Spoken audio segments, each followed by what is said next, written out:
Hello students, welcome to नमस्ते physics with Gaur sir. आपकी दिवाली कैसी रही?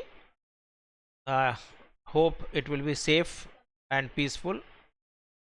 इसमें कमेंट करिए, मुझे पोस्ट करना कि how did you celebrate Diwali.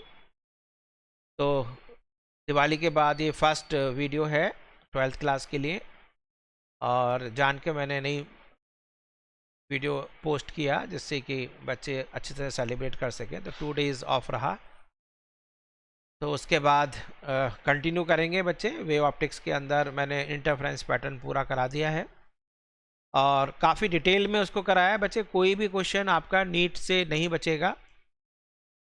JEE mains के लिए भी बच्चे सारा मैंने करा दिया है, तो उसके लिए भी आप ध्यान से एक एक टॉपिक कर लीजिए। अच्छे क्वेश्चंस कराए हैं।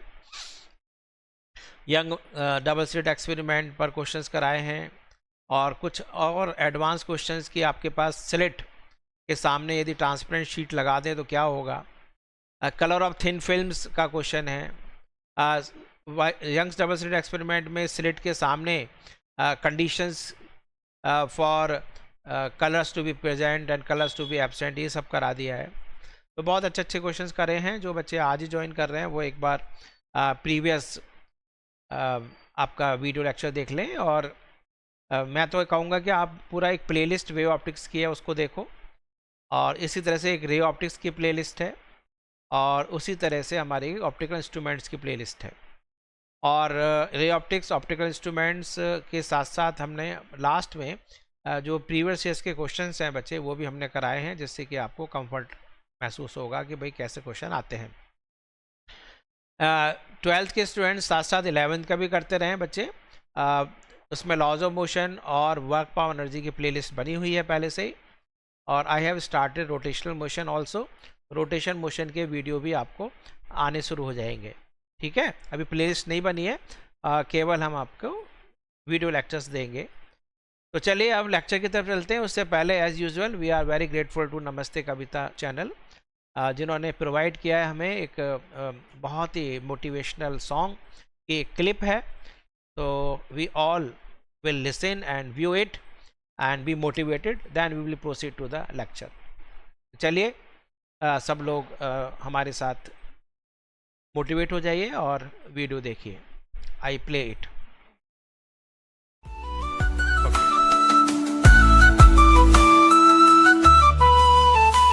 गूंजता शब्द है हो अपनी कुदरत पहचान, देख वो तुझ पर है कितना मेहरबान।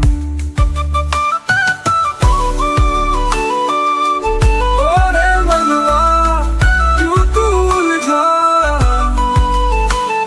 एक कदम बढ़ा 4 कदम बढ़ेंगे, पीछे मुड़ के ना देख, सैलाब हाथों के पीछे खींच लेंगे।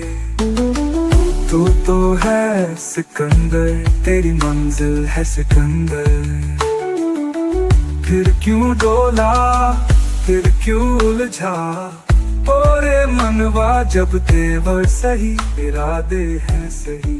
Yes, welcome back. I think you have been motivated now well enough. तो चलिए अब आप आगे टॉपिक चलते हैं।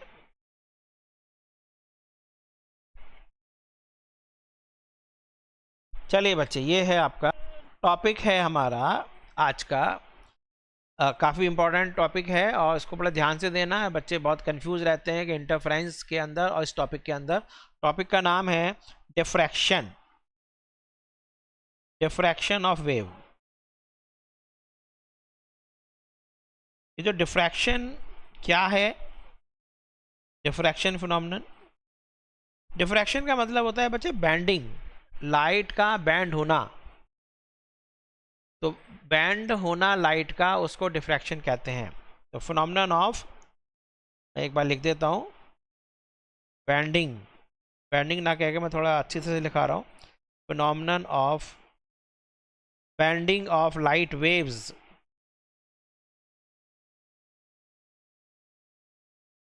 Bending of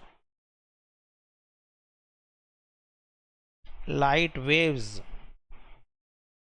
round round the corners of an obstacle। कोई ऑब्स्टिकल है, कोई भी आपके पास स्लिट है, उससे लाइट जब उसके ऊपर इंसिडेंट होती है, उसके ऊपर गिरती है, तो वो बैंड हो जाती है। तो phenomenon of bending of light waves round the corners of an obstacle and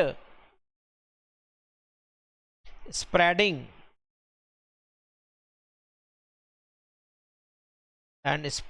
into its geometrical shadow region. मैं समझाऊंगा इसको बच्चे, किसको ज्योमेट्रिकल शेडो, किसने कहा ज्योमेट्रिकल शेडो। ज्योमेट्रिकल शेडो किस साइंटिस्ट के डिक्शनरी में था, किसके डिक्शनरी में नहीं था, ये सब हम अभी स्टडी करेंगे।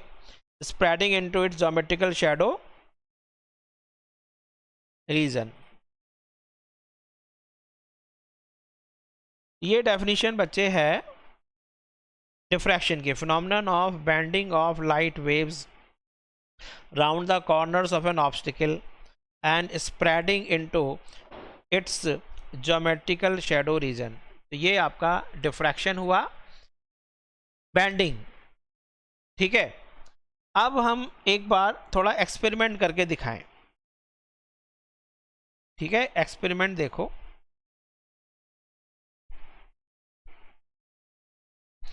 उससे आपको समझ में आएगा। सपोजिंग बच्चे आपके पास एक कोई मोनोक्रोमेटिक सोर्स है। ठीक है, यहाँ पर एक पहले तो हम ले लेते हैं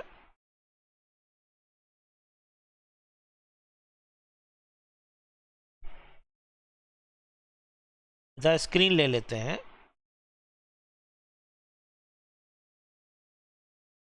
यहाँ पर एक सोर्स ले लेते हैं, पॉइंट सोर्स।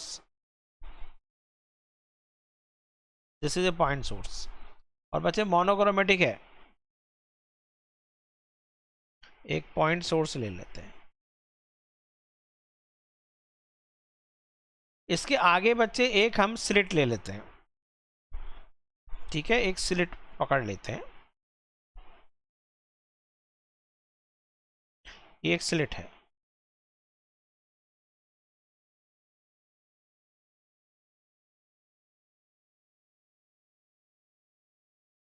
ठीक है, स्लिट हो गई।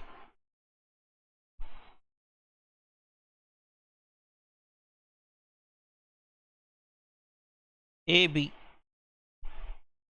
बी एक स्लिट है, और ये बच्चे एक पॉइंट सोर्स है एस। ये बच्चे स्क्रीन है,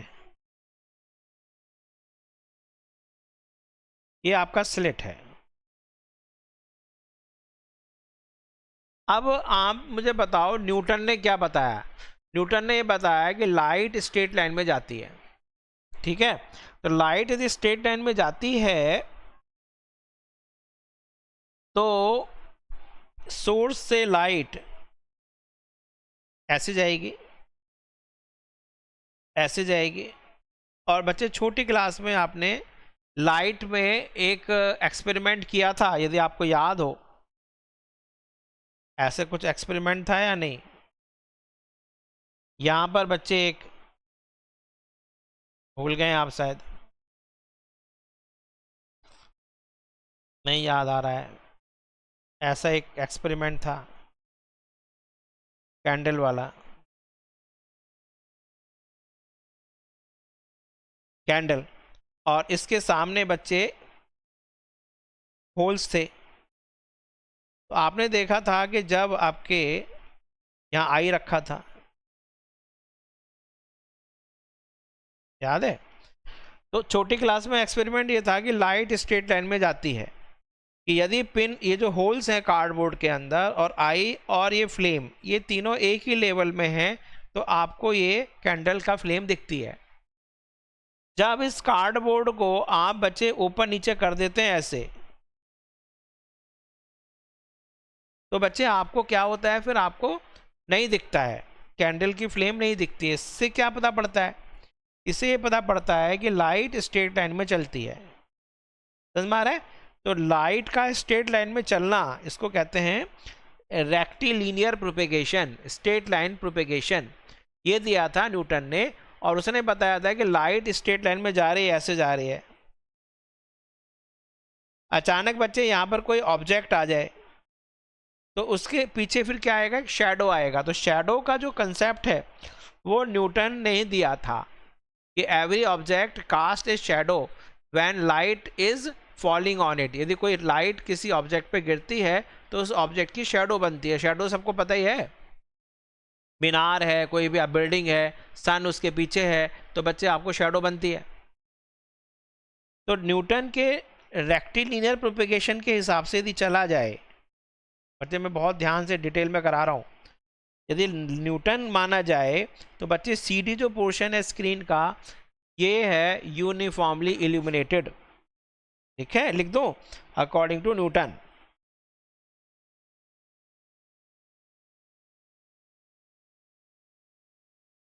अकॉर्डिंग टू न्यूटन्स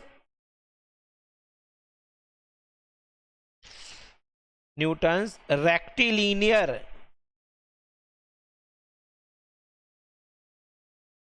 प्रोपेगेशन।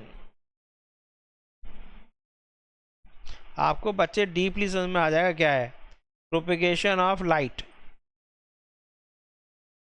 ठीक है, ये मेरे जो नोट्स हैं, जो मैं वीडियो लेक्चर दे रहा हूँ, दिस इज़ बेनिफिशियल।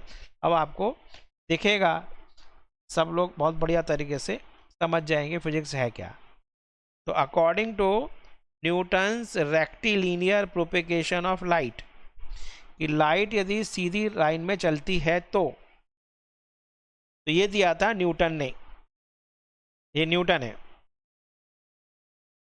तो क्या होना चाहिए बच्चे, जो स्क्रीन है, ये स्क्रीन का जो ये पोर्शन है, ये वाला, दिस पोर्शन, ये यूनिफॉर्मली इल्यूमिनेटेड होना चाहिए। The CD portion of screen is uniformly illuminated,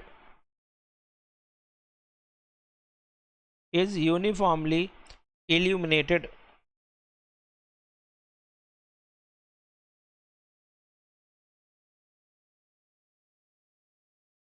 ठीक है, यूनिफॉर्मली इल्यूमिनेटेड। और ऊपर और नीचे क्या होगा फिर भाई, ये आपके पास स्क्रीन का ये ऊपर वाला पोर्शन है, नीचे वाला पोर्शन। तो ऊपर और नीचे न्यूटन के हिसाब से क्या होना चाहिए, यहाँ पर ये होना चाहिए शैडो।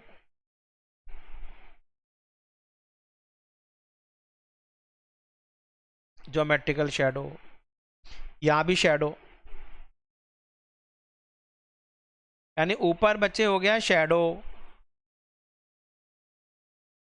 ऊपर शैडो है, नीचे भी शैडो है। केवल ये पोर्शन स्क्रीन का यूनिफॉर्मली इल्यूमिनेटेड है, ये वाला, only this portion of screen is uniformly illuminated, ये वाला। ऊपर अंधेरा, नीचे अंधेरा, ये हो गया न्यूटन।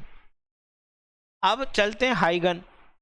हाइगन के वेव थ्योरी कहती है कि जो पॉइंट सोर्स है, इससे क्या बनना होगा बच्चे बोलो, वेव फ्रंट। वेव फ्रंट निकल रहा है, ये वेव फ्रंट है, मान लीजिए ये वेव फ्रंट यहाँ पहुंचा। अब each and every point of this wave front, मैंने बताया था, each and every point of this wave front, ये जो वेव फ्रंट के पॉइंट्स हैं, ये they will be acting as new point source of disturbance. और इनसे क्या होगा, इनसे सेकेंडरी वेव्स आएंगी, ऐसे दिख रहा है, ऐसी सेकेंडरी वेव्स होंगी। तो सेकेंडरी वेव्स होने की वजह से बच्चे, इसका मतलब क्या हुआ कि सी के ऊपर भी और डी के नीचे भी क्या आना चाहिए, लाइट आना चाहिए। तो हाइगन ये कहता है कि there shouldn't be any geometrical shadow region. Newton कहता है कि केवल central portion of screen is uniformly illuminated, और उसके ऊपर अंधेरा, नीचे अंधेरा। हाइगन कह रहा है कि कोई अंधेरा होना नहीं चाहिए, शैडो होने नहीं चाहिए। ये तो बड़ा कॉन्ट्राडिक्शन है। अब कौन कौन ठीक कौन गलत। अब हाइगन और न्यूटन के दोनों के एक्सप्लेनेशन में बहुत ज़मीन आसमान का अंतर है। न्यूटन कह रहा है there must be darkness, there must be shadow, मतलब लाइट ही नहीं होनी चाहिए सी से ऊपर और डी के नीचे। हाइगन कह रहा है कि सी से बहुत ऊपर और डी से बहुत नीचे लाइट ही लाइट होनी चाहिए। अब इसका कौन सॉल्यूशन कौन देगा, इसका कौन ठीक है कौन गलत है? बोलो क्या करते हैं साइंस में? साइंस में हमेशा एक्सपेरिमेंट करके देखते हैं भाई एक्सपेरिमेंटली क्या आ रहा है। एक्सपेरिमेंटली हमने ये ऑब्जर्व किया कि स्क्रीन का जो सेंट्रल पोर्शन है ये यूनिफॉर्मली इल्यूमिनेटेड है। उसके बाद फिर there is minima, maxima, minima, maxima और minima, maxima and a little bit encroachment of light in the shadow region, यानी लाइट थोड़ी सी शेडो रीजन में जाएगी, बहुत ज़्यादा नहीं जाएगी। ये बच्चे इसका एक्सपेरिमेंटल ग्राफ हुआ, एक्सपेरिमेंटल, कि only central portion is uniformly illuminated, then we have minima, maxima, minimum, maxima, and there is a little bit encroachment of the light in the geometrical shadow region. geometrical shadow region में थोड़ा सा light घुस गई है, encroach कर गई है। Encroachment तो समझ में आता है, सड़क पर आपने अपनी दुकान घेर ली, अपना घर का जो है बाउंड्री आगे तक खींच ली, सड़क को मिला दिया, उसके बाद म्यूनसिपलिटी के लोग आएंगे आपके बाउंड्री को तोड़ देंगे, वॉल, बाउंड्री वॉल टूट जाएगी। धीरे धीरे धीरे उसने भी आगे, सामने वाले ने भी सड़क पर घेर लिया, आपने भी सड़क घेर लिया, सड़क गायब कर दी दोनों ने सड़क हड़प ली, एनक्रोचमेंट। तो यहाँ पर एनक्रोचमेंट इतना नहीं होता है, समझ में आ गया? आटे में नमक के बराबर एनक्रोचमेंट है, नमक में आटा नहीं पूरी सड़क गायब कर दी कि भाई हमारी है। तो यहाँ पर क्या हो रहा है कि लाइट जो है थोड़ी सी दिख रही है, लाइट थोड़ी सी शेडो रीजन में पहुंच गई है। अब दोनों में जब बिल्कुल उल्टे हैं भैया, वो तो कह रहा है शेडो होनी चाहिए, वो कह रहा है नहीं शेडो नहीं होनी चाहिए। एक्सपेरिमेंट कह रहा है ऐसा, दोनों बिल्कुल गलत हैं। ना तो यूनिफॉर्मली इल्यूमिनेशन है, ना पूरा पूरा इल्यूमिनेशन शेडो रीजन में है। ठीक है, तो अब यहाँ पर समझाने के लिए आया थे साइंटिस्ट फ्रेस्नेल। ठीक है, फ्रेस्नेल्स एक्सप्लेनेशन बहुत इंपॉर्टेंट है। जो इंजीनियरिंग कर रहा है उसमें ध्यान रखना कि फ्रेस्नेल्स क्लास और डिफ्रैक्शन पूछा जाता है, बहुत बड़ा मार्क्स का होता है, इसमें lot of integration is involve. Naturally आपके अच्छी बात है कि 12th में ऐसा कुछ टफ पोर्शन नहीं है, फ्रेस्नेल क्लास आपके यहाँ नहीं है।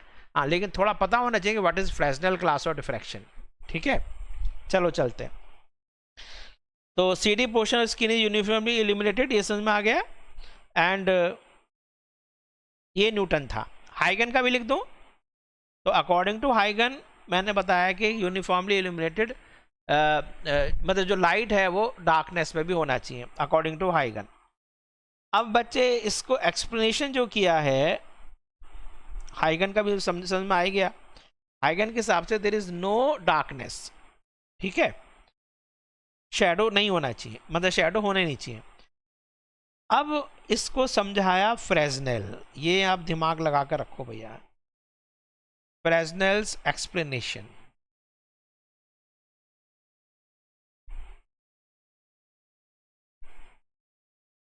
ठीक है, मैं बहुत सारी बातें बस बोल रहा हूं, ध्यान रखना। तो फ्रेस्नेल, मैं बोल जो रहा हूं वो समझ में आ गया कि फ्रेस्नेल ने ही डिस्कार्डेड न्यूटन। सबसे पहले तो न्यूटन को उसने बाजू रखा, भी नहीं आपकी बात ठीक नहीं है ना, आपका कंसेप्ट बिल्कुल ठीक नहीं चल रहा है। यहाँ पर फ्रेस्नेल ने कहा कि न्यूटन जी आप की थ्योरी डिस्कार्ड करते हैं, हम उसको नहीं एक्सेप्ट करेंगे। हाँ, केवल और केवल हाइगन्स को हम एक्सेप्ट करेंगे और उसमें थोड़ा सा मॉडिफाई करते हैं। ठीक है, और उसने क्या बताया फ्रेस्नेल ने, उस चीज़ें बताई जरा मैं बताऊं। उसने सबसे पहले ये बताया कि जो डिफ्रैक्शन है,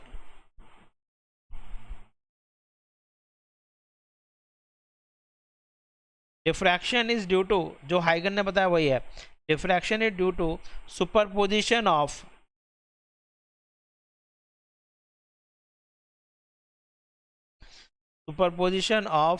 secondary waves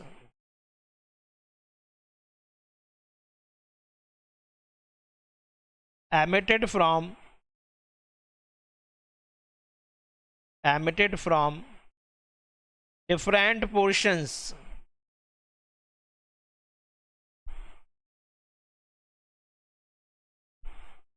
of same wavefront.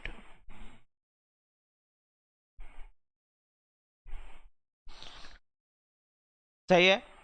उसने न्यूटन ये बताया कि diffraction is due to the superposition of secondary waves emitted from different portions of same wavefront. तो बच्चे आपको इंटरफेरेंस और डिफ्रैक्शन में अंतर समझ में आ गया।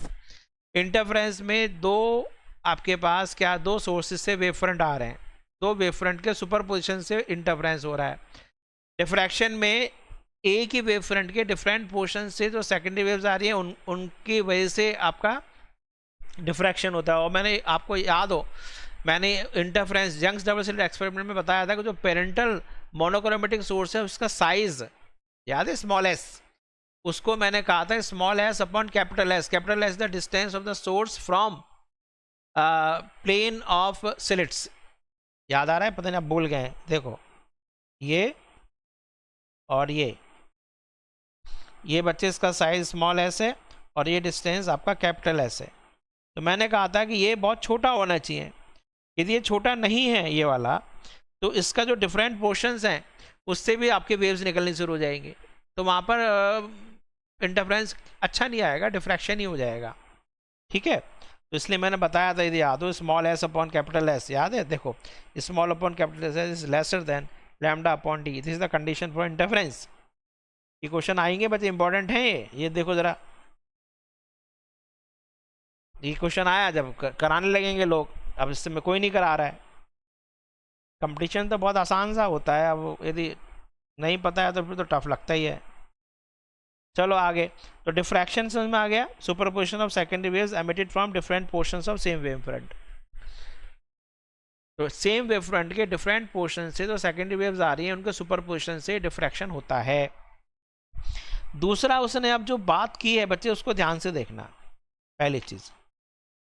दूसरा उसने ये बताया कि इंटेंसिटी कम क्यों हो रही है, ये देखो समझाएगा वो, कि हमारे पास सपोजिंग कोई वेव फ्रंट है, ये देखो ये कोई वेव फ्रंट है, ये मान लीजिए वेव फ्रंट है, और इसका बच्चे जो ये पोर्शन है ये सेकेंडरी वेव्स निकाल रहा है। इन सेकेंडरी वेव्स का जो इफेक्ट है ये बच्चे इसके नॉर्मल है मान लीजिए, तो यहां से जो सेकेंडरी वेव्स आ रही हैं ऐसे, इनका इफेक्ट मैक्सिमम है नॉर्मल डायरेक्शन में, और इससे कुछ एंगल बनाते हुए कोई इफेक्ट ले लें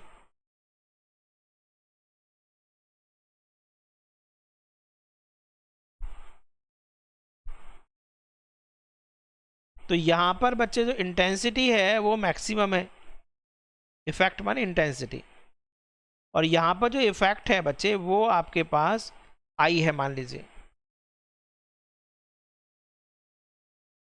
तो आई जो है वो आपके पास कितना है, मैं अभी लिख देता हूं। तो फ्रेजनर ने बताया कि द सेकेंडरी वेव्स का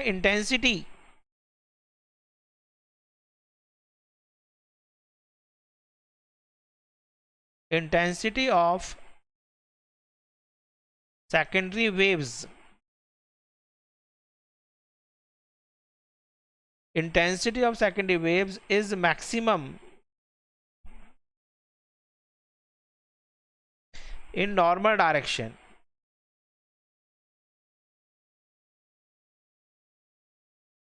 and in any direction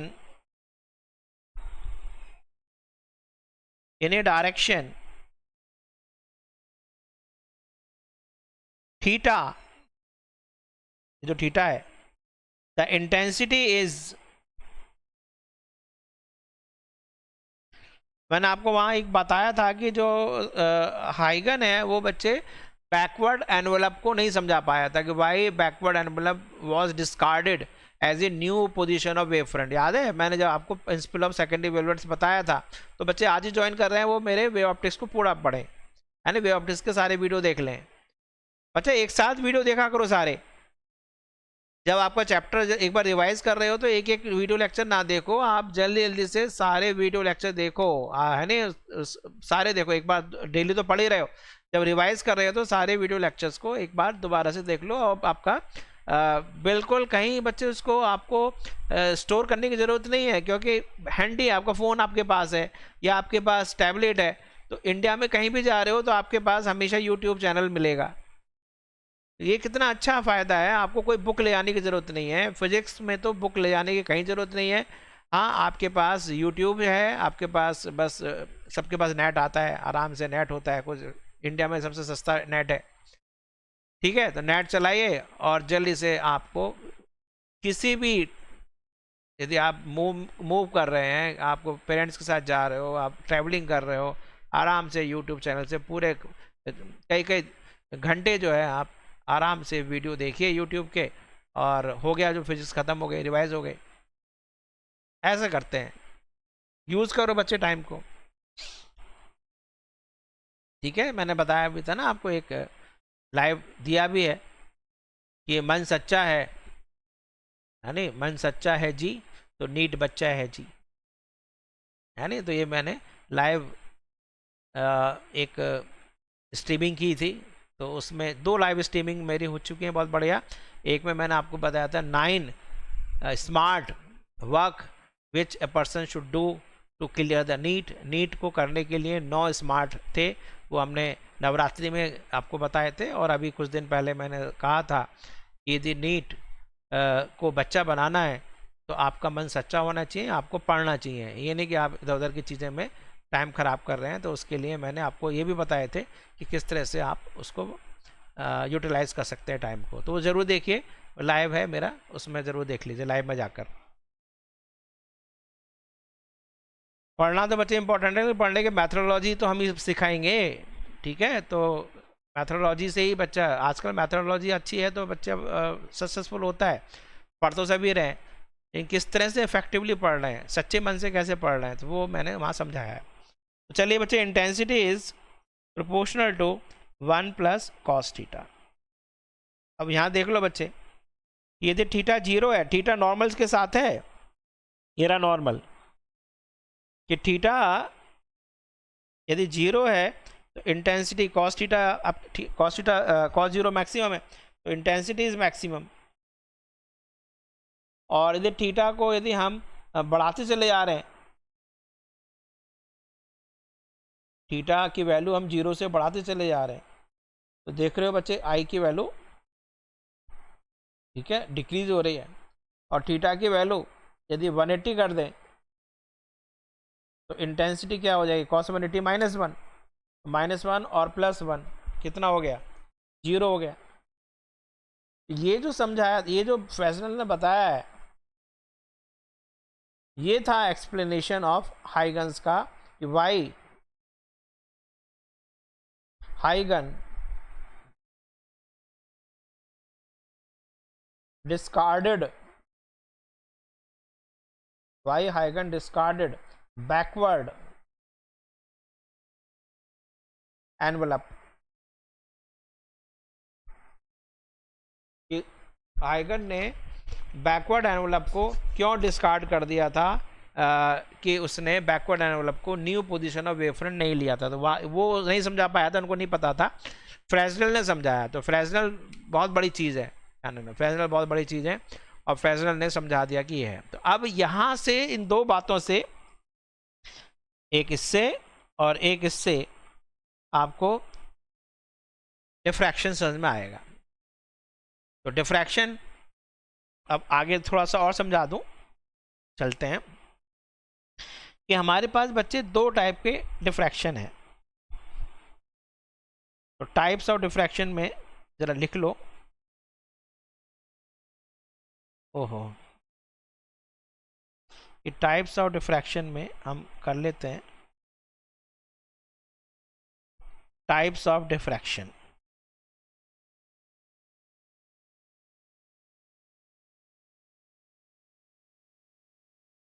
और इन दोनों में अंतर है।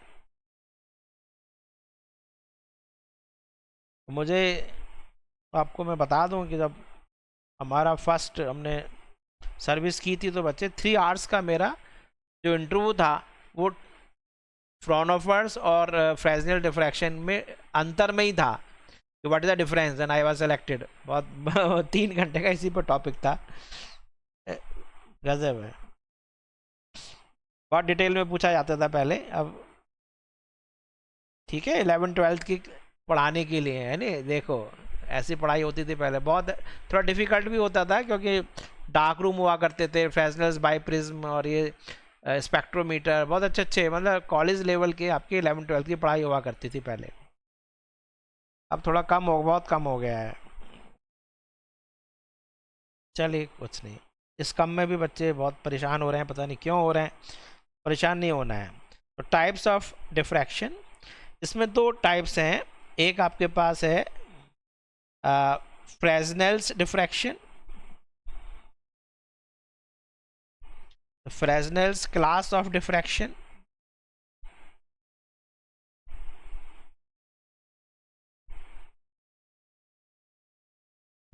एंड दूसरा है बच्चे कौन सा, Fraunhofer's class of diffraction.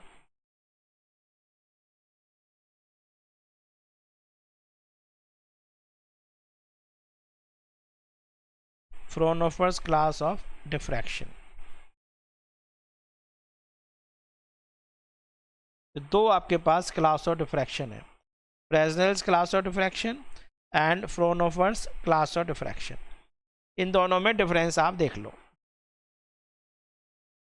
Fresnel's class of diffraction के अंदर ध्यान रखना कि हमारे पास जो सोर्स है वो एक पॉइंट सोर्स है।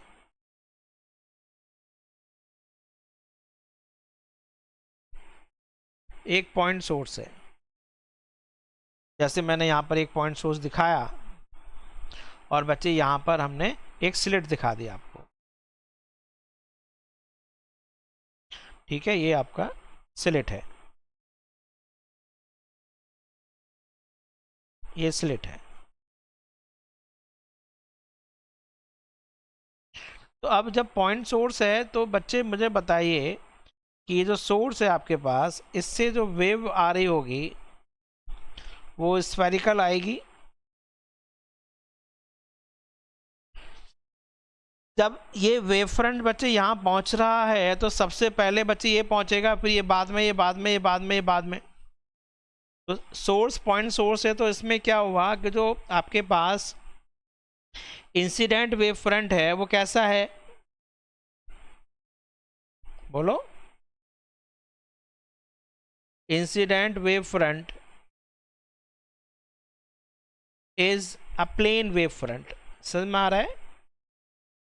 क्वेश्चन बच्चे कुछ भी पूछा जा सकता है नीट में, ध्यान रखना। असर्शन रीजन है कि आपके पास फ्रेसनेल्स डिफ्रैक्शन के अंदर इंसिडेंट वेव फ्रंट की शेप क्या है, बच्चे को पता ही नहीं है, वो तो प्लेन वेव फ्रंट लिखेगा क्योंकि उसे पता ही नहीं फ्रेसनेल क्लास ऑफ डिफ्रैक्शन क्या है। आपके बुक में तो सीधा सीधा फ्रॉनोफर्स दे रखा है, नाम भी नहीं है फ्रॉनोफर, सीधा सीधा डिफ्रैक्शन का मतलब ये होता है, ऐसे नहीं है। तो आप जब कंपटीशन की तैयारी कर रहे हो तो बच्चे आपको इसके बारे में सब कुछ पता होना चाहिए कि क्या आप पढ़ाई कर रहे हैं। ठीक है, तो सबसे पहली बात तो यह है कि incident wave front is a plane wave front, sorry plane लिख दिया, वही मैं बता रहा, प्लेन नहीं है, वही मैं लिख रहा हूँ। कैसा है? Incident wave front is A spherical wave front. देख रहे हो, मैंने प्लेन लिख दिया क्योंकि हम जो पढ़ते हैं वो प्लेन वेव फ्रंट ही पढ़ते हैं क्योंकि फ्रॉनोफर्स पढ़ते हैं। यहां पर चलते हैं बच्चे फ्रॉनोफर्स में। फ्रॉनोफर्स में क्या है कि जो सोर्स पॉइंट सोर्स नहीं है, आपके पास जो सोर्स है वो बच्चे इन्फिनिटी पर है नहीं, यानी कि जो आपके पास इंसिडेंट वेव फ्रंट है, द सोर्स, मैं लिख देता हूं पहले, source is effectively virtually at infinite distance from slit. source is a point source, यानी कि वो कहां पर है, एक मतलब फाइनाइट डिस्टेंस पर है, at a finite distance from slit. ये भी बड़ा अच्छी बात हुई। तो सोर्स यदि आपके पास इफेक्टिवली एट इनफाइनाइट डिस्टेंस, सबको याद है मैंने बताया था कि यदि आपके पास पॉइंट सोर्स इन्फिनिटी पर है तो इंसिडेंट वेव फ्रंट कैसा हो गया,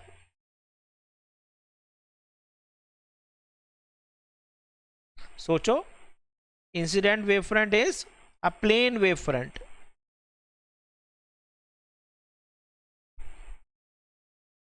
अब इससे फायदा क्या होगा कि आपके पास जो स्लिट है,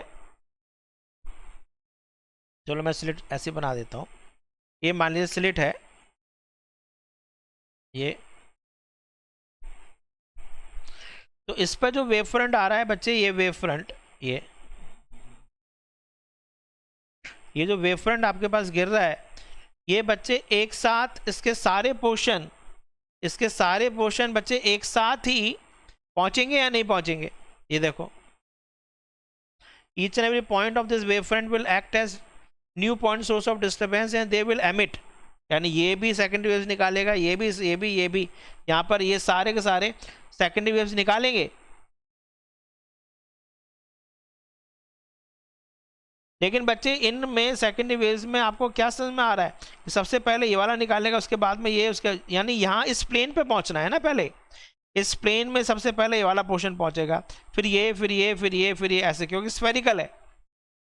नहीं समझ में आ रहा है, ये स्फेरिकल है और यहाँ आपको पहुँचाना है इसको यहाँ, तो बच्चे पहले ये वाला पोर्शन पहुँच गया, फिर ये थोड़ी देर के बाद पहुँचेगा, फिर ये पहुँचेगा, फिर ये पहुँचेगा, तो ये आपके पास थोड़ी थोड़ी देर बाद पहुंचेंगे वेव फ्रंट इस प्लेन पर। ये जो प्लेन है आपके पास, यहाँ एक आपके पास स्फेरिकल वेव फ्रंट दिखाऊं, ये देखो बच्चे, पहले ये वाला पोर्शन पहुंच गया, स्फेरिकल सेंटर ले लेता हूं ऐसे, ये बच्चे इतने पीछे है, ये वाला बच्चे इतने पीछे है, ये देख रहे हो पीछे है, ये वाला और पीछे है, तो जैसे जैसे आपका ये वाले पोर्शन पहुंचेंगे तो यहाँ से पहुंचने पर ही सेकेंडरी वेव्स निकालना है, तो उनके बीच में इनिशियली क्या होगा, फेज डिफरेंस होगा, तो वो बहुत कॉम्प्लिकेटेड हो जाएगा। इसमें क्या है, फ्रॉनहोफर्स क्लास ऑफ डिफ्रैक्शन में क्या है कि प्लेन इंसिडेंट वेव फ्रंट है, तो सारे के सारे सेकेंडरी वेव्स एक साथ पहुंचेंगे और ये एक साथ ही सेकेंडरी वेव्स निकालेंगे। नेक्स्ट जरा देख लो बच्चे, 1 मिनट,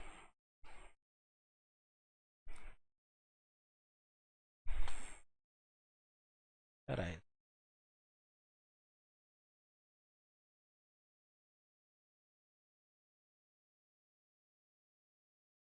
तो नेक्स्ट देखो बच्चे जरा, नेक्स्ट जो डिफरेंस आपके पास आ रहा है, देयर इज एक, यहां पे कौन सा चल रहा है, यहां चल रहा है फ्रेजनेल्स, यहां क्या चल रहा है, फ्रॉनहोफर्स,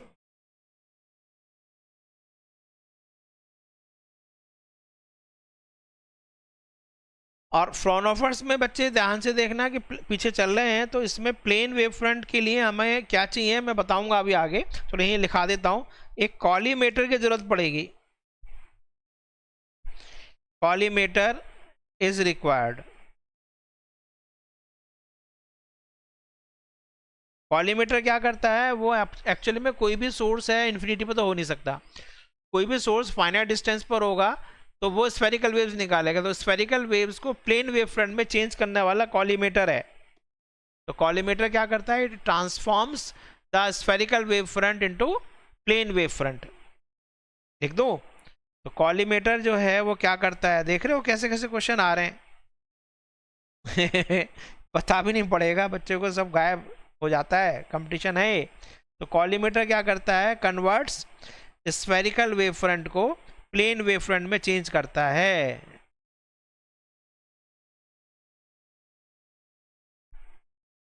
स्फेरिकल वेव फ्रंट को कन्वर्ट करता है इन प्लेन वेव फ्रंट, उसको कॉलीमेटर कहते हैं।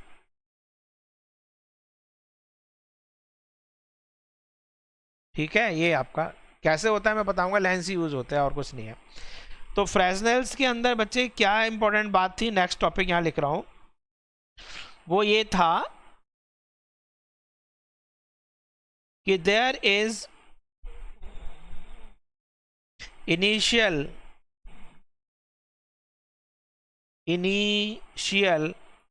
phase difference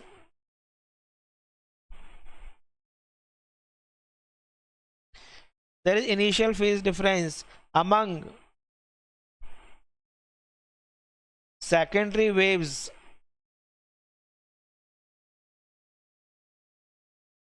emitted from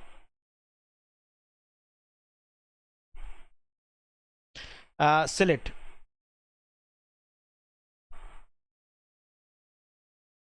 तो स्लिट से जो बच्चे सेकेंडरी वेव्स निकल रही हैं उनके बीच में initial there is initial phase difference among the secondary waves emitted from slit, और यहाँ पर सारे के सारे सेम फेज हैं, all secondary waves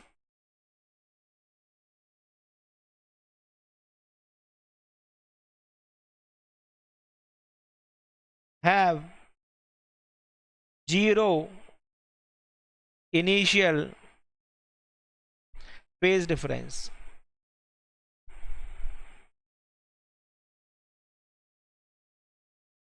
All secondary waves have zero initial phase difference. समझ में आ गया कंसेप्ट? उसमें बच्चे फेज डिफरेंस है, इसमें फेज डिफरेंस नहीं है।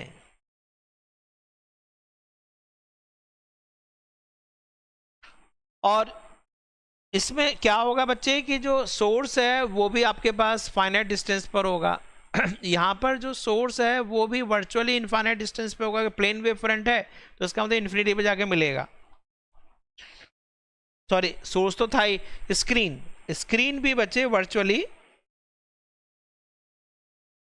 Screen is also effectively at infinity.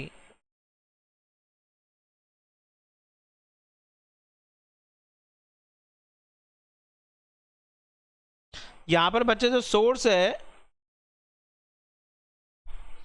Is at finite distance, source तो लिखाई दिया था मैंने, स्क्रीन भी फाइनाइट डिस्टेंस पर है, screen is at finite distance from slit. Screen is at finite distance from slit. Screen is also effective. अच्छा, ये सब बात हो गई। लास्ट और ले लेते हैं,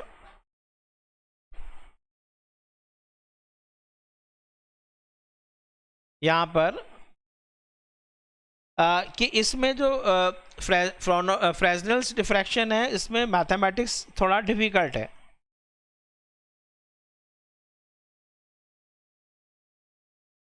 मैथमेटिक्स इन्वॉल्व, उसमें काफ़ी इंटीग्रेशन आता है, इज डिफिकल्ट। और बच्चे यहाँ पर जो मैथमेटिक्स है बहुत इजी है, mathematics involve is very easy. क्यों? क्योंकि यहाँ डिस्टेंस का कोई चक्कर ही नहीं, यहाँ पर एंगल यूज होते हैं, क्योंकि यहाँ पर distances are not much important, distances are not important.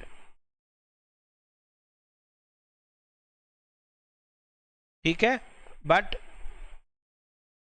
डिफ्रैक्टिंग angle ये इंपॉर्टेंट है।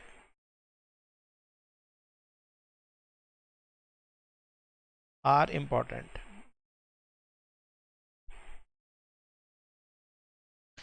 यहां पर बच्चे डिस्टेंसेस इंपॉर्टेंट है।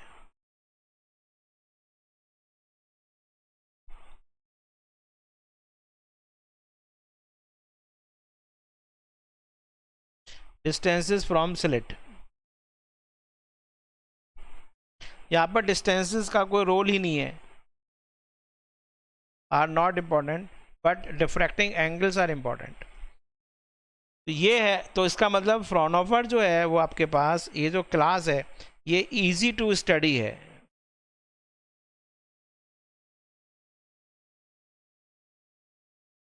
और ये बच्चे डिफ़िकल्ट है टू स्टडी।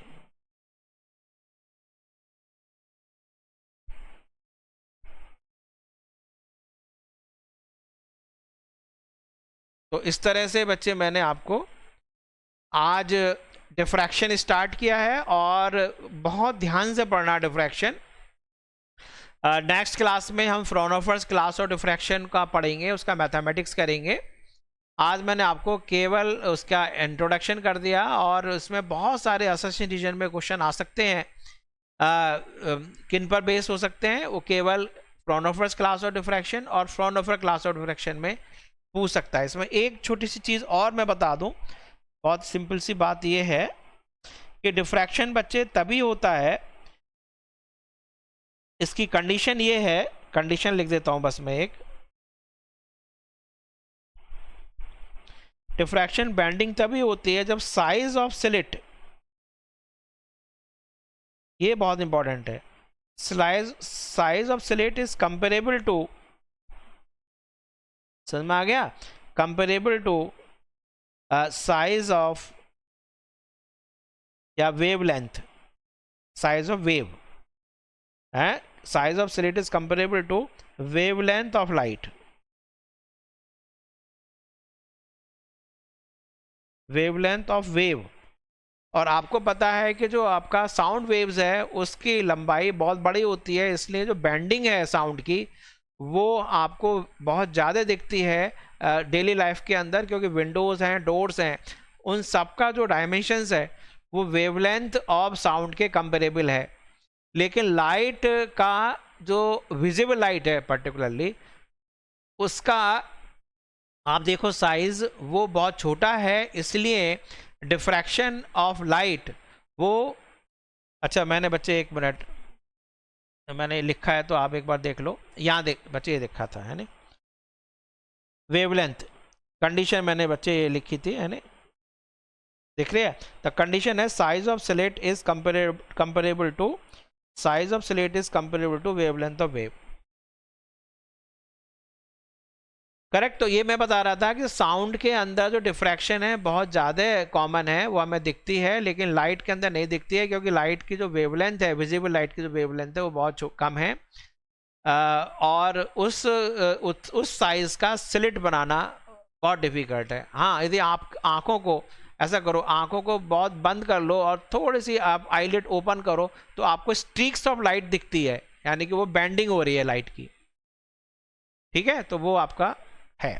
तो कंडीशन समझ में आगे डिफ्रैक्शन की, क्या वेव लेंथ आपका स्लिट के साइज या स्लिट का साइज वेव लेंथ के कंपेरेबल होना चाहिए।